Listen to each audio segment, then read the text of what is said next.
Little alien girl ate scraps like a dog until one human looked closer and saw a princess. Asterisk, the colony of New Prospect always smelled like regret. A mix of burnt ozone, industrial grease, and whatever alien spices managed to drift out from the yacht. Makeshift food stalls that clung to the narrow alleys like parasites. Beneath the twin suns of Vidia, the metal walls of the mining shantytown shimmered with heat, though the chill never left the air.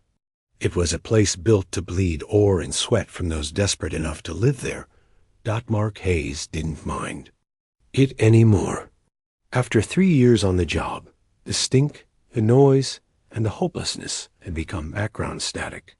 He moved with the practiced gait of someone who had things to do, and people to disappoint if he didn't do them.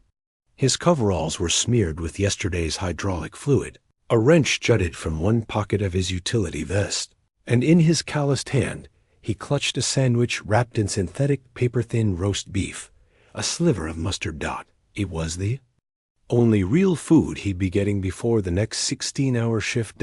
As he turned the corner past Ma's Diner, a squat building built from mismatched prefab panels and held together by spite and rebar, he caught movement near the entrance. Not unusual beggars were a dime a dozen in New Prospect. But this one didn't move like the others. She was small, fragile, huddled on the cold edge of a metal windowsill, knees drawn to her chest. A blue-skinned girl stared down at the half-brick of what might once have been bread. Her hair hung in silvery clumps, tangled and stiff with grime. The jumpsuit she wore was shredded in places, stained beyond recognition, and her feet were bare, her eyes too large for her face. Soft and luminous, flicked toward him for only a moment before dropping again. Lydian, Mark realized. Young, maybe. The equivalent of a human teen, though it was hard to tell with their kind. She nibbled at the crust of the bread like a wounded animal, tense, ready to bolt. People passed. Humans, Vexillians, Turgans. None of them slowed. Mark did. He told himself to keep walking. He had 15 minutes to clock in before Foreman Briggs started docking pay. This wasn't his problem. There were too many. Like her in New Prospect, refugees, castaways, runaways. He didn't owe her anything, but then she looked up again. Just for a second. And that second hit him like a wrench to the gut. He exhaled a soft curse and stepped off the path. The girl tensed, shrinking into the wall, arms curled around the crumbling hunk of food like it was gold. Mark stopped 2 paces. Short, held out the sandwich. "Hey," he said gently. "You look hungry." No response. Just wide, unblinking eyes. "It's better than what you've got there," he said. "Promise." Still no movement. "I'm not here to hurt you." He squatted to her level, held the sandwich out farther, his arm extended in offering. "Just take it." Slowly trembling, she reached out and took the food. Sniffed it, nibbled. Her eyes widened, and another bite followed, then a third. Bigger. Mark sat beside her, careful not to touch. "Told you it was better." She nodded, silent. "I'm Mark." A pause, then softly. "Siri." The name struck him with unexpected weight. "No family?" he asked gently. She shook her head. "There's a shelter in the East Quarter. It's not much, but it's better than freezing out here." "No shelters," she snapped, the fear in her voice sharp and sudden. "They find me there." "Who?" She didn't answer. Mark's wristcom beeped 10-minute warning. "I gotta go. Work." He stood slowly. "But I'll be back around 7. Same spot. I'll bring food, real food." Siri didn't answer. Just kept eating. He took a step, then paused when he felt a light touch on his arm. "Thank you," she whispered. And in that moment, she didn't look like a beggar. She looked like something more. "You're welcome." Mark left, his stomach empty, his mind full. All day, as he worked among grinding machines and leaking conduits, Siri's eyes haunted him. That fear, that dignity, that hunger. When his shift ended, he went to the commissary and bought too much fresh food, warm drinks, wrapped pastries he couldn't afford. Night had fallen when he returned to Ma's diner. The windowsill was empty. He scanned the alley, heart beginning to pound. Looking for the blue girl? A voice rasped, "Ma. 4 arms, 3 black eyes, and a sour mouth." "Yeah," Mark said. "She was here this morning." Ma jerked her chin toward the industrial zone. 3 guys, Krell's, took her. She scratched one real good, but Mark's stomach dropped. "Why didn't you stop them?" Ma gave a humorless laugh. "Not my business. Way of things here." "Which way?" She pointed toward the old processing facility. Mark didn't hesitate. "Your funeral, human," Ma called. After him, maybe, but she trusted him. And he'd let her be taken. That wouldn't stand not on his watch. Asterisk, the path to the old processing facility wound through the industrial arteries of New Prospect, a maze of broken catwalks, wheezing exhaust pipes, and chemical-stained corridors. Most workers avoided this area unless they had a death wish or debts to Krell. Mark walked with his jaw clenched, shoulders squared, the food bag still slung over one shoulder. He hadn't stopped to drop it off. Part of him hoped he'd find Siri and hand it to her like nothing had happened. Another part, the one hardened by years in this unforgiving colony, knew better. The entrance to the rusty gear loomed ahead, its flickering holocene depicting a one-eyed cog and a broken bottle. A Turigan bouncer the size of a delivery shuttle stood at the door, his thick arms crossed and face unreadable. Mark approached without flinching. "I need to speak to Krell," he said flatly. The Turigan snorted. "Boss don't see nobodies." Mark pulled a credit sheet from his vest. A full week of overtime. It hurt to let it go. He handed it over. The guard eyed the chit, then grunted and stepped aside. A few minutes. No noise, no heat. Inside, the gear was a cacophony of neon and desperation gamblers shouting, alien languages clashing over distorted music, and the stink of synthetic alcohol saturating the air. Mark moved through it like a man with purpose, ignoring the distractions. He didn't find Krell, but what he did find stopped him in his tracks. A woman, green-skinned, radiant, seated alone at the central bar. She wore a form-fitting medical uniform of white and deep bronze, too crisp for this filthy establishment. Her dark hair flowed like silk down her back, and her amber eyes with slitted, feline pupils tracked him the moment he entered. He was about to move on when she spoke. "You're looking for the Lydian girl." Mark froze. "Who's asking?" The woman stood, graceful and confident. "Someone who also wants her safe." She extended a hand. "I'm Nara, medical officer." And more. He shook her hand, warm, soft, deceptively strong. "Mark Hayes, mechanic." "Of course." Her smile was knowing. "The one who gave her the sandwich?" Mark's heart kicked in his chest. "She told you?" "She didn't have to. You're the only one who would." Nara led him through a side door into a tight back alley between stacked fusion capacitors. The noise of the bar fell away, replaced by a low mechanical hum. She leaned in close, her voice barely audible. 3 days ago, a Lydian escape pod crash-landed in the western waste. Colony security found it empty. Yesterday, a young Lydian girl showed up at my clinic. Minor injuries, blue skin, silver hair. She vanished before I could get her story. Mark's breath caught. "You think she came from that pod?" Nara nodded. The escape trajectory traced back to the Starlight Ascendant, a Lydian royal. Vessel destroyed 2 weeks ago in a Draconid ambush. He stared at her, stunned. That ship was carrying the entire royal family, presumed dead. She studied his face. "Unless one got out." Mark's stomach twisted. Siri, you're saying she's royalty? Nara's voice dropped lower. And if she is, she's worth more than anything Krell's ever trafficked. A pulse of heat bloomed behind Mark's eyes. Krell wouldn't just keep her caged. He'd sell her to the highest bidder, or worse. Where would they take her? He asked, his voice rough. Nara pulled out a slim datapad and input a code.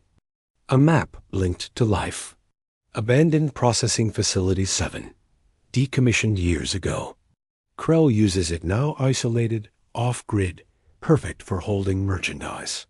I'm going in, Mark said immediately. Nara arched an elegant brow. Alone? She trusted me, he growled. I won't fail her again. A faint smile played on her lips. And lucky for you, I'm not the type to let a man walk into a trap without backup. She pulled a compact blaster from beneath her coat. You armed? Mark tapped the tools strapped across his chest. Not with weapons. Her amber eyes slid over his frame. With arms like those, maybe you don't need one. He blinked. I meant tools, he muttered. She winked. Sure you did. They moved quickly through the back alleys, avoiding main routes. Nara walked like a predator, fluid and alert. Mark kept up, focused, ignoring the growing heat under his skin every time she brushed close. Facility 7 rose ahead, a rusted hulk crouching in the shadows, half swallowed by time and rock. Security lights flickered. 2 guards stood at the front. Nara pressed Mark back against a wall, her breath warm against his cheek. Maintenance tunnel, she whispered. Around the side, but we'll need a distraction. Before Mark could respond, a burst of gunfire echoed from inside the facility. Both guards turned toward the door, weapons raised. Nara's eyes narrowed. Something's happening. Mark's gut turned cold. It's her. They sprinted for the side entrance, Nara overriding the lock with a flick of her wrist. Inside, smoke filled the hallway. Sirens wailed. A body slammed into the wall nearby a Turgan guard, unconscious or dead. And through the haze came a small, glowing figure. Siri. Her eyes blazed with silver blue light, and metal debris orbited around her like moons. By the stars? Nara whispered. Telekinesis. She's fighting back. Mark breathed. They weren't too late. Not yet. The corridor stank of scorched metal and ozone. Wisps of smoke curled around broken light fixtures as red warning strobes pulsed overhead, casting the world into a surreal dance of light and shadow. Mark stood motionless for a beat, heart pounding, eyes fixed on the small blue figure at the center of the chaos. Siri floated inches above the ground, her silvery blue hair whipping around her as if caught in an unseen storm. Around her, tools, shattered machinery, and bits of debris spun in slow, deliberate orbits, held aloft by invisible forces. Her eyes glowed, not with fear this time, but with something fierce and ancient. Power. Another shot rang out. A blast from deeper down the corridor narrowly missed her, scorching the wall beside her head. Siri turned with unnatural speed and raised a trembling hand. The attacker, a bulky Turgan mercenary, was yanked off the ground and slammed into the ceiling, the sickening crunch echoing down the hall before he dropped like a bag of rockcrete. Mark barely registered Nara stepping forward. Hand out her blaster, but not raising it. She's trained, Nara murmured, awed. She's been hiding it, but she knows exactly what she's doing. She's bleeding, Mark said, his voice tight. He moved cautiously into the corridor, stepping over smoking wreckage. Siri, it's me, Mark. The girl turned toward him. Her face, smudged with dirt and speckled with blood, flickered with recognition. The orbiting object slowed, wobbling in the air. The sandwich, she said softly, like naming a memory from a forgotten dream. That's right, Mark replied, showing his empty hands. You remember me. I'm here to help. Nara came into view behind him, lowering her weapon. Ciri's gaze flicked to her, and her expression darkened. "Not doctor," she whispered. "Hunter, you all hunt me." "No," Nara said, voice gentle. "I came looking for you, because I knew who you were. I wanted to help." Ciri's fists clenched. The metal debris began spinning again. The lights overhead buzzed violently. "What am I?" Ciri demanded. Nara stepped closer. "You're Princess Siriana of Exalar, second daughter of the Lydian High Council. And you're hurt," Mark blinked. Even hearing it again, the words felt surreal. But Ciri didn't deny it. Instead, her shoulders sagged. The glow around her dimmed. She touched her side, and her fingers came away wet with dark blue blood. "It hurts," she admitted. Naara was already moving, catching her just as her knees buckled. "Blaster wound," she muttered, tearing the shredded jumpsuit away, to reveal the seared flesh beneath. "Not fatal, but nasty. She needs care." Mark hovered nearby, adrenaline still pumping. "Can she move?" "With help. But we can't go back to my clinic. Krell's men will be watching it now." "My quarters," Mark offered. "Worker. Housing, Eastern Complex. No one checks there unless a pipe bursts." Nara nodded. "Good. We move now." Mark scooped Ciri into his arms. She was alarmingly light, her head resting against his shoulder, her breathing shallow but steady. Exited through a secondary door, just as another explosion rocked the facility. Alarm screamed. Self-destruct sequence initiated. An automated voice intoned. "Krell's covering his tracks," Nara growled. "Typical bastard."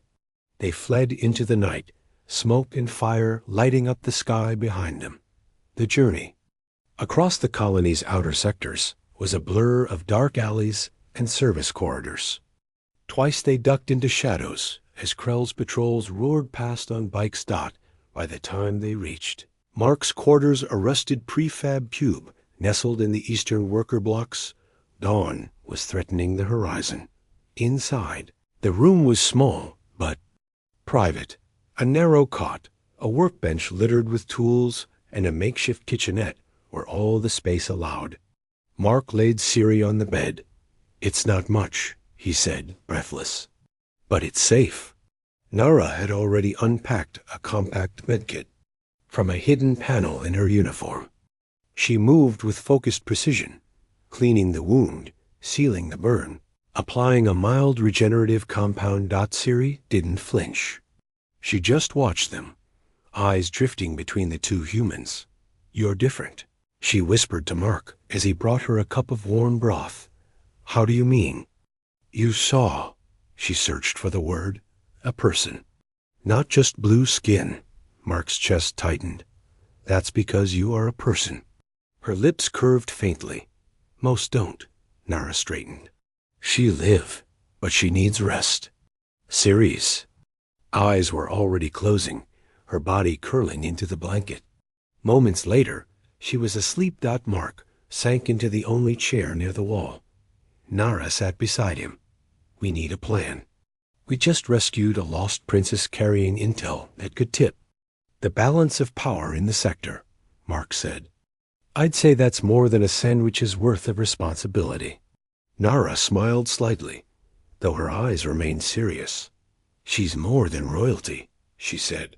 "If the Draconids destroyed her family for what they found, we're not just protecting a girl."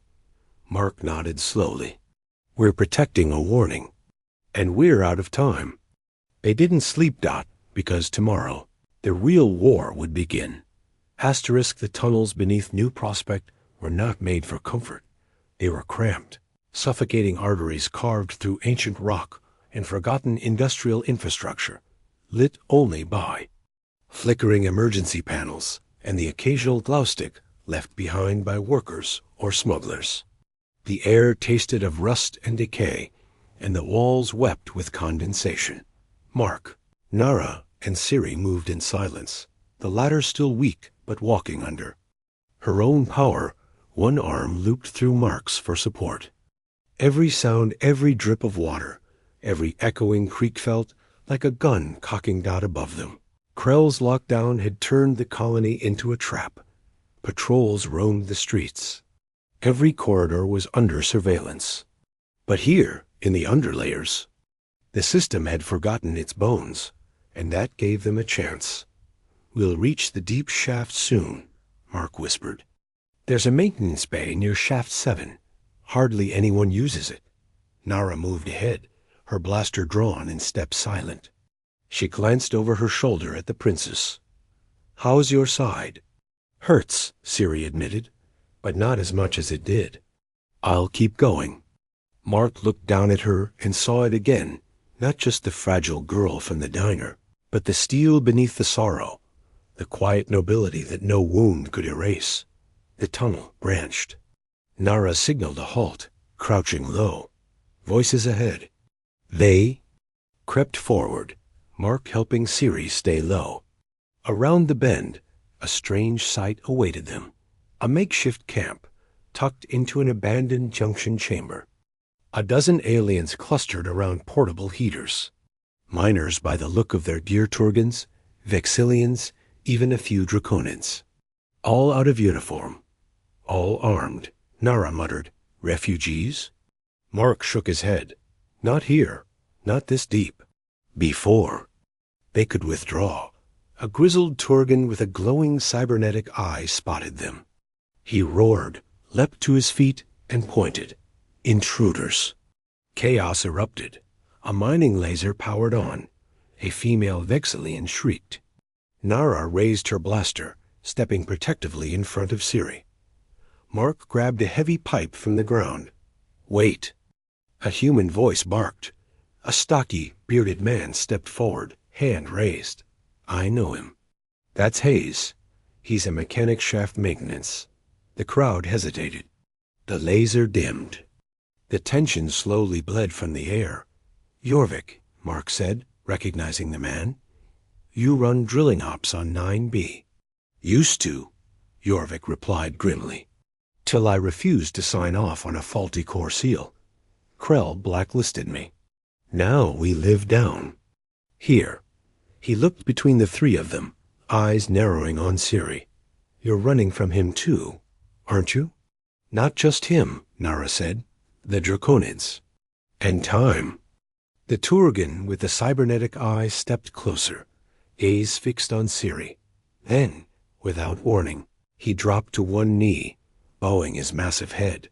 "Royal blood," he murmured. "House Vexiller." A wave of recognition rippled through the refugees. The Vexillian woman approached, tears in her compound eyes. "My sister served aboard the Starlight Ascendant. We thought all were lost." Siri stepped forward, her posture straightening, her tone firm despite exhaustion. "Many lives were lost. But I carry the message my father died for. There is a fleet coming. The Draconids will strike 3 human colonies in the Arcturus sector within 6 days. We must warn Earth." Jorvik looked at her, then at Mark. "You believe her?" "I've seen her fight," Mark said. "I've seen her hurt. She's no liar." Nara added, "We have proof. But we need to reach the Verdani outpost beyond the western ridge. It's the only subspace relay that bypasses Krell's jammers." The Turgan rumbled. "The old evac tunnels collapsed last month. But we've been digging a new one." Jorvik said slowly, "It's not finished. Last stretch is vertical, unstable, but it might be enough. Why help us?" Nara asked. Asterisk. Jorvik looked straight at Mark. "Because this man fixed our systems when he didn't have to. Looked the other way when we rerouted supplies. Treated us like people when everyone else forgot we existed." Mark blinked, stunned. The Turgan nodded. "Your kindness earned you allies, human." Nara leaned close, her voice low and laced with admiration. "Your species surprises me, Mark Hayes." From deeper within the tunnels, a distant mechanical whirring began to echo. "Hunter drones." Nara hissed, "We can mislead them. a Draconid refugee offered. Jammer rigs? Heat signatures? Fake signals. Do it, Jorvik ordered Dot as the refugees leapt into motion, reprogramming old mining equipment. The Turgan led Mark, Nara, and Siri to a narrow fissure in the rock. Follow this for 1 kilometer. You'll reach the dig site. Beyond that, you're on your own. Siri turned to him. Thank you for your courage. He bowed again. For House Vexler, it is an honor. The fissure was narrow, barely wide enough for Mark's shoulders. They had to shuffle sideways, bodies pressed close in the dark. Nara was directly behind him, and every brush of her form made Mark's breath catch. You okay? She whispered at one point. Hard to focus, he muttered. You keep bumping. Into me. She chuckled softly. Poor human. Don't get distracted. We've got a princess to save the galaxy. After nearly an hour, the passage opened into a chamber lit by harsh battery-powered lights. A vertical shaft stretched upward 30 meters of unstable rock. NAARA tested the handholds. Climbable. Barely. Siri approached, her eyes narrowed. In concentration, I can help. Without another word, she raised a hand. The tools scattered on the floor began to float. The gravity in the chamber seemed to shift. Telekinesis, Nara breathed. She can use it to assist our climb. Mark looked up at the jagged shaft, and at the princess beside him, no longer the starving girl from the diner. She was pale, tired, bleeding, but she was leading them, and he would follow her anywhere. We climb, he said. We finish this. Together. They began the ascent. The climb through the vertical shaft was harrowing. The jagged rock walls were unstable, the handholds scarce and slick with moisture. Each step upward sent small pebbles tumbling into the darkness below. But with Siri's telekinesis lightening their weight, tools and debris subtly shifting to reinforce footholds, the impossible became manageable. NAARA moved with athletic grace, climbing like she'd done it 100 times before. Mark followed, feeling her presence just above him, her movements confident and sure, even in such dire conditions. Siri came last, levitating slightly, guiding loose debris to stabilize the path ahead for herself, and the others. By the time they reached the top, all 3 were covered in grime, sweat-slicked and breathing hard. The narrow tunnel beyond sloped upward and bent sharply until it finally opened into the cool pre-dawn air.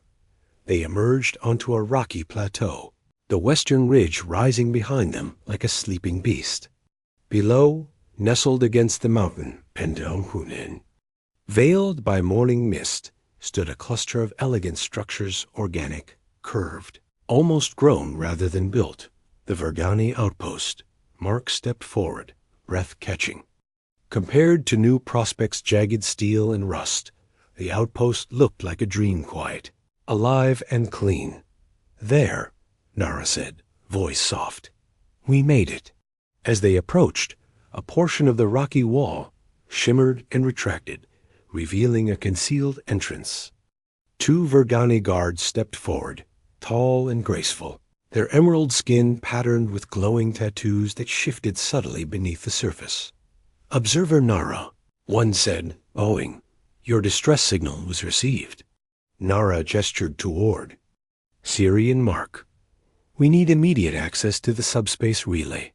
This is Princess Suriana Vixeler of the Lydian High Council and Mark Hayes, a human ally.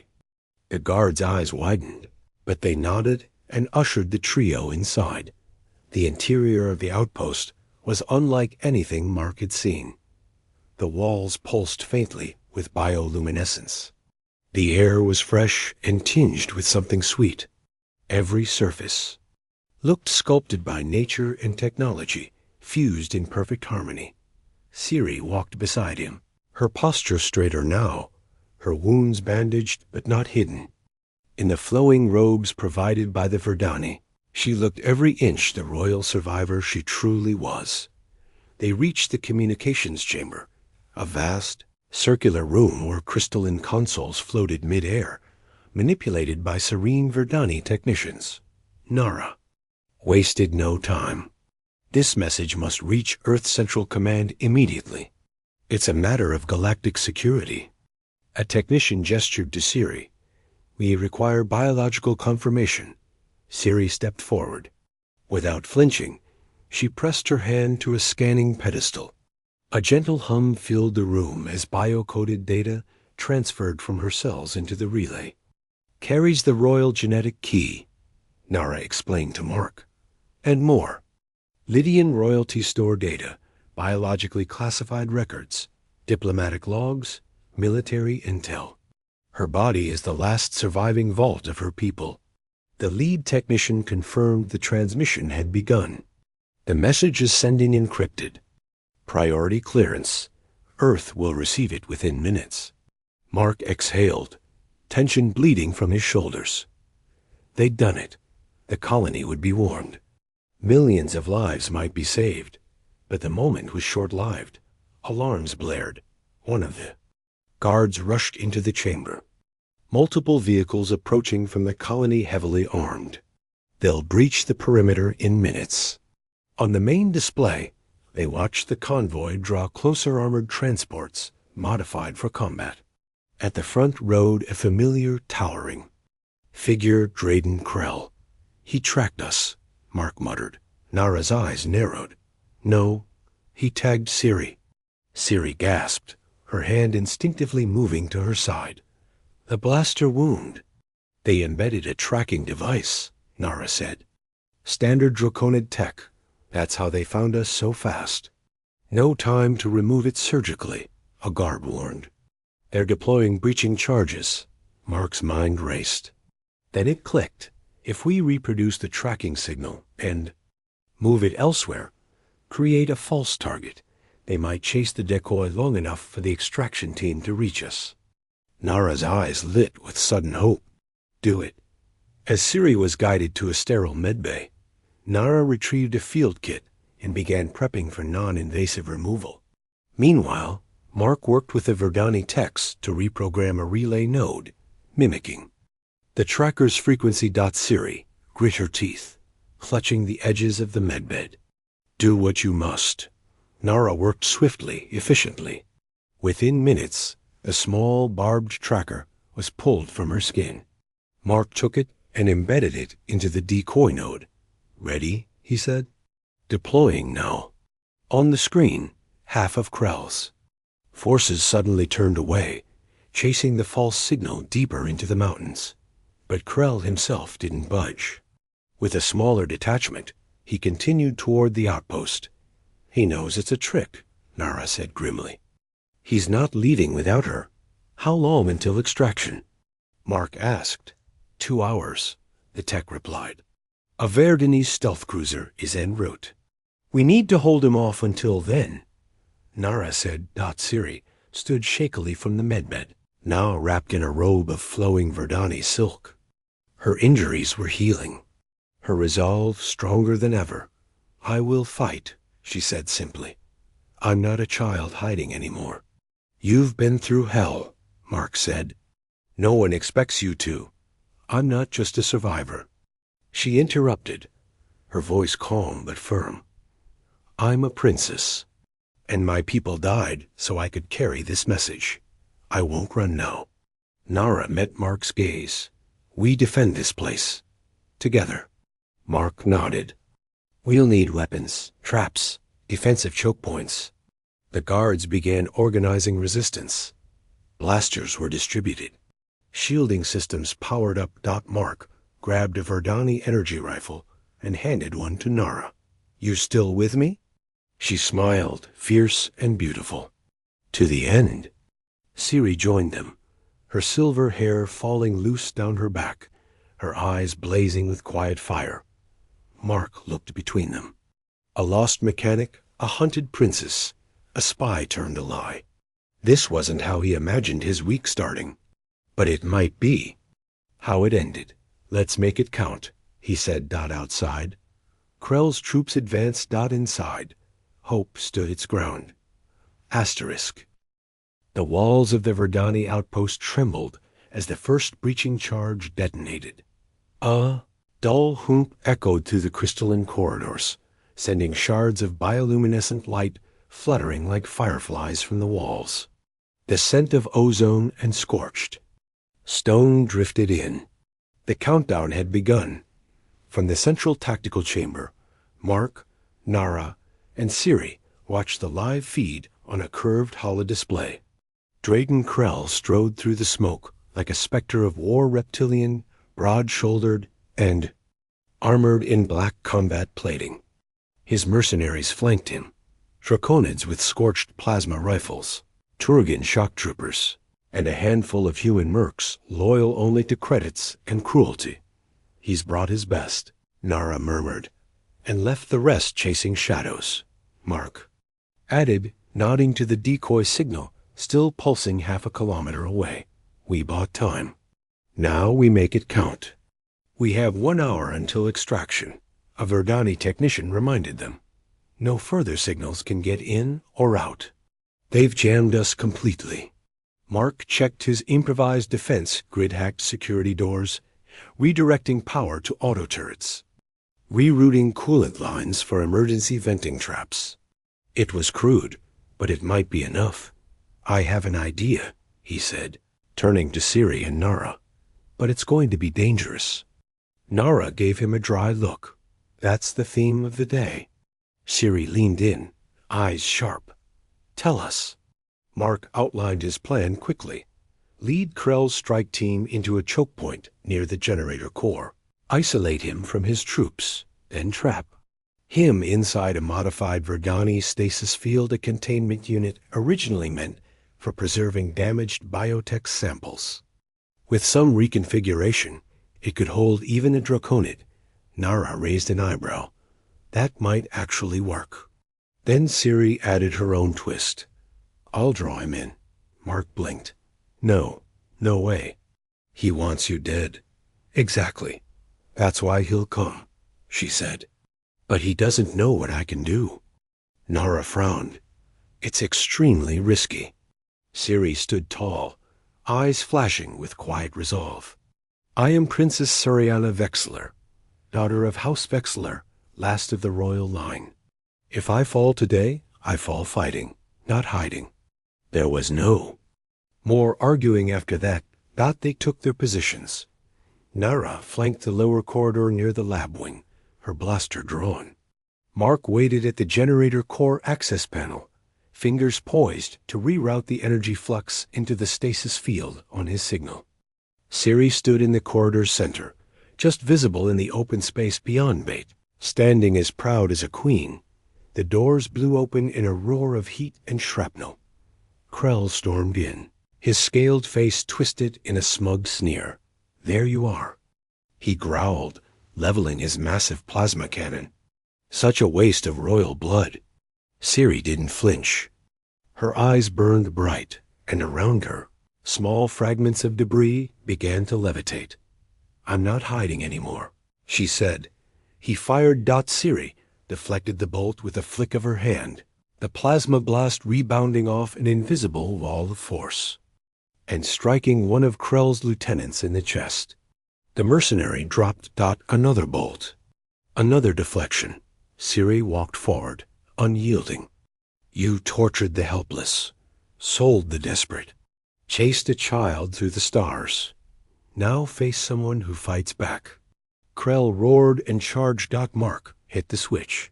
The moment Krell crossed the threshold into the generator chamber, stasis field generators activated. Crackling lines of light lanced from the walls, forming a web of suspended energy. Krell stumbled, roared, turned too late. Siri extended both hands. The floor and walls trembled. I'm not your victim, she whispered. I'm your judgment. With a wave, she hurled him backward into the heart of the stasis field. Krell froze, mid-air, suspended. Trapped. The remaining mercenaries hesitated. Stunned. Naara stepped into the open, blaster raised. Drop your weapons. They did. Just like that, it was over. Mark leaned against the wall, chest heaving. Nara lowered her weapon, walked over to him, and without a word, kissed him. It was sudden, fierce, real. I was going to wait, she said against his lips, until we weren't seconds from dying. Mark grinned. Better now, just in case. From across the room, Siri watched them, smiling gently. The scared girl who had once eaten moldy bread like a dog was gone. In her place stood a princess. 20 minutes later, the Verdani extraction. Vessel swept in low over the ridge, camouflaged by stealth plating and surrounded by escort drones. As the landing platform extended, Mark, Nara, and Siri stood side by side, scraped, bruised, but alive. Inside the ship, the lead technician confirmed it. Earth Central Command had received the message. The Draconid fleet was real. And now, they were preparing defenses. You saved millions, Nara said softly to Siri. I just gave her a sandwich, Mark added. Siri shook her head. You gave me more than that. You gave me hope. And a reason to believe someone would stand for me. Before they even knew who I was. Nara smiled, wrapping her arm around Mark's waist. That's the problem with your species, she teased. Always risking everything for people you just met. Yeah, Mark said, looking between them. But sometimes it works out. As the ship ascended, Siri stood at the viewport, watching the dirty colony of New Prospect fade below. She would go on to warn worlds, speak before councils, and rebuild. Her people's legacy. Mark and Nara stood beside her, two humans. One born of steel and grease, the other of fire and conviction. And somewhere deep in the stars, a new story was already beginning. Not with a throne, not with a war, but with a sandwich, and the choice to see a person where others saw a burden. Asterisk.